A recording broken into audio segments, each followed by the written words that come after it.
a 10-inch 78 RPM shellac Columbia record. The monologist William McCulloch, he made lots of recordings of his humorous monologues. Prior to going on the road and entertaining people, he was a council worker in Scotland. I think he might have been a rent collector. Then when he retired, he dedicated the rest of his life to sort of using his time to entertain the public and make recordings. He was a very successful monologist, as you can see from the numerous records that I've put up on YouTube.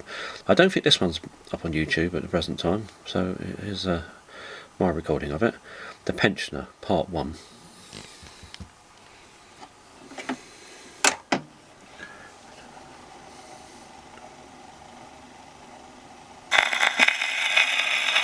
Whenever she entered the post office, I knew we were in for a treat. There was something so compelling in the glint of her eye. And then she began to talk, and she talked. And not even the withering looks of the red-headed clerk behind the brass screen could bar the space of her eloquence. Spreading her arms over the counter, she began with a, "Hey, you, are you the post office? Well, what I want to ken is, here, can you not take away that wire netting thing? Doesn't seem natural like sticking through that as if you were a monkey at the zoo. What's that? Oh, you can't take it away. I will never heed. I'll just try to mind you're no a monkey. What I want to ken is who I gie about getting the pension. Oh, no, an old age pension. No fears. Well, 12 months slimming in a firm at Guild May West a run for it. Do you see, my laddie, it's like this. What's that? Fill up a form. I'll phone you. Me fill up a form. I would like to ken what you're paid for. Just you take a pencil and fill it up yourself. No, Ginger, you'll no poke your neb at me. You think you're a big Cullen new with your fancy cuffs and your dicky, but a wee shirt fits you yet. Well, ever since my man came to his bed with that parallel stroke, I've been fair worried today to make ends meet. For he malingered on and he malangered on, and I thought that every minute would be his next. And then one day, when I wasn't prepared for it, he suddenly cried out, "Mary, I'm deeing." "Oh," says I, "don't dee the new, I've just dished out your dinner."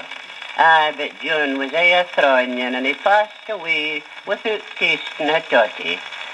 He'll be happier now in heaven, and anyway, it'll be a nice wee change for him. Just wait a minute. Well, the other day, Mrs. Camel came in, and I was telling her the hubble I was in, no only with John's day, but with my ill health. My ain kind of delicacy. I tell her who I have the bronchitis and the $10 and I have the heart disease in 5 different places. And here, she says, "But have you the pension?" "No," says I, "I've never had that."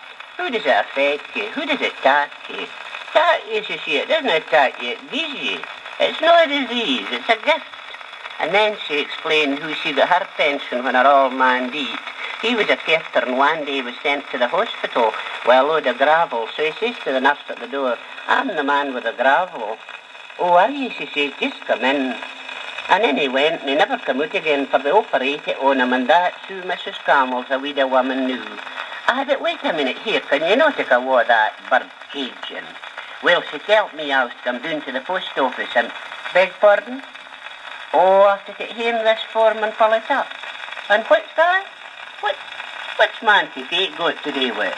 Oh, excuse me, I thought this is something about my Auntie Kate. I see what it is. It's to be authenticated.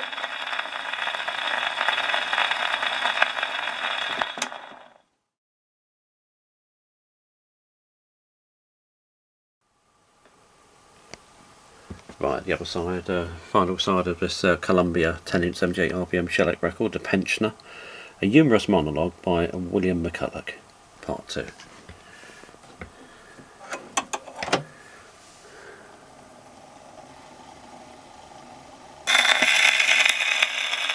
But this is an awful lot of questions to answer, and it says it's to be certified by my minister.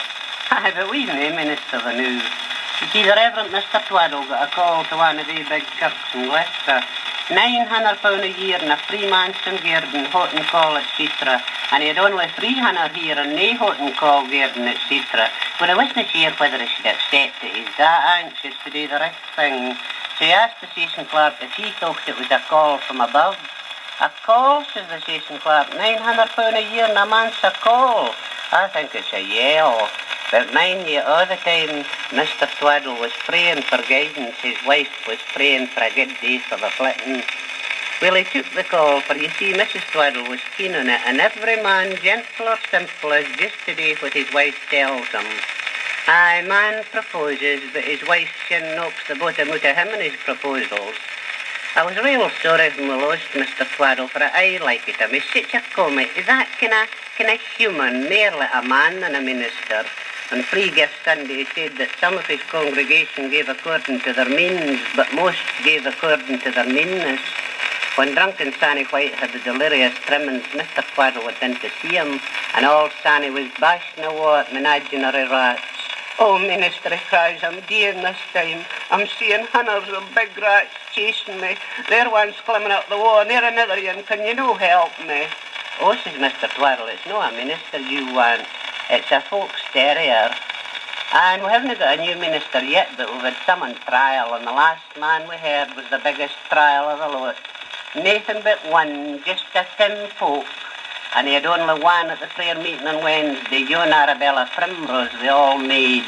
Well, he was a big, coarse-looking man. He glared at her out of the pulpit, and then he got out the text. I will wrestle with thee until the break of day, and will not let thee go.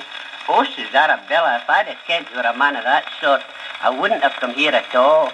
I thought a man surgeon like her would have been real glad a bit wrestling and kerfuffling. A recht interfering all business she is. The bed spring out every rippet in the tenement. Aye, and her only in the garret. The one with the wee style ark one day. She looks at me in yon snippy kind of way as if I was a bad drain. But here, can you not take away that feeling? Would it do if I got the doctor to sign this form? Would it? Oh, that's fine. I'll get Dr. Riches. That will like it. Everybody goes into raptures about him. When my son was badly, he prognosticated that he had gastritis. A wowie doctor says, who could have been gastritis when we've got the electric light? No, I said, it's his head, doctor. I can find it's his head. He's had it off and on since he was born. But I'll need to run. I can take home this form with me. Well, you've been real obliging to me, young man, and I'll recommend you and your post office to all my friends. I'll just tell them to be sure and ask for the wee red-headed yin. Ta-ta, you know.